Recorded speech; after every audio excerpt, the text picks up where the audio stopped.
Hello hi friends. ఇప్పుడు game అయితే perfect super అనుకో. ఈ గేము చాలా కష్టమైంది. స్లైడ్ లాగా ఉంటుంది. అది ఏంటంటే అక్కడ ఉండే పరిగెత్తే వెళ్ళి అక్కడ జారుతూ ఉంటుంది. తాడు తీసుకొని తాడు సహాయంతో పైకి ఎక్కి అక్కడ ఉండే స్లైడ్ ఉండేది ఒక చిన్న ప్లేట్ లాగా ఉంటాయి. అవి తీసుకొని వచ్చి మళ్ళీ కిందికి దిగి తాడు సహాయంతోనే కిందికి దిగి అక్కడ లైన్ ఒకటి గీసింటారు. ఈ పక్క నుంచి దాంట్లోకి వేయాల గోల్ లాగా అనుకో. పరిగెత్తి వెళ్ళి తీసుకెళ్ళాలి. కాబట్టి ఇక్కడ అందరికీ తెలుస్తుంది. నిఖిల్లే ముందు వచ్చినట్టున్నాడు, తర్వాత గౌతమ్ కృష్ణ ఉన్నట్టున్నది. లాస్ట్ పేరున అనుకుంటున్నాను నేను. మీరేమనుకుంటే కామెంట్ చేయండి. నాకైతే పర్ఫెక్ట్ నిఖిల్కు గౌతమ్ కృష్ణకు పర్ఫెక్ట్ గేమ్ అని నేను అనుకుంటున్నా. అదే టెస్ట్ తేజ అయింటే బాధపడుతూ ఉన్నాడు కదా నేను ఆడలేదని. ఈ గేమ్ చూసి అమ్మ నేను ఆడిందే మేలు అనుకుంటా ఉంటాడు.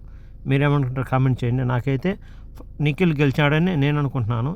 తర్వాత సెకండ్ గౌతమ్ కృష్ణ గెలిచాడని నేను అనుకుంటున్నాను. లాస్ట్ వచ్చి పేరు నన్ను తెలుస్తుంది. అక్కడ అందరూ తడి చేసుకొని పరిగెత్తే వెళ్ళాలన్నది, కానీ తడి చేసుకునేది అయితే జారుతుంది. ఆల్మోస్ట్ ఆల్రెడీ ముందే జారుతుంది. అయినా వీళ్ళు అంటున్నారు. ప్లీజ్ ఈ వీడియో మీకు నచ్చినట్లయితే కామెంట్ చేయండి, లైక్ చేయండి, సబ్స్క్రైబ్ చేయండి, షేర్ చేయండి.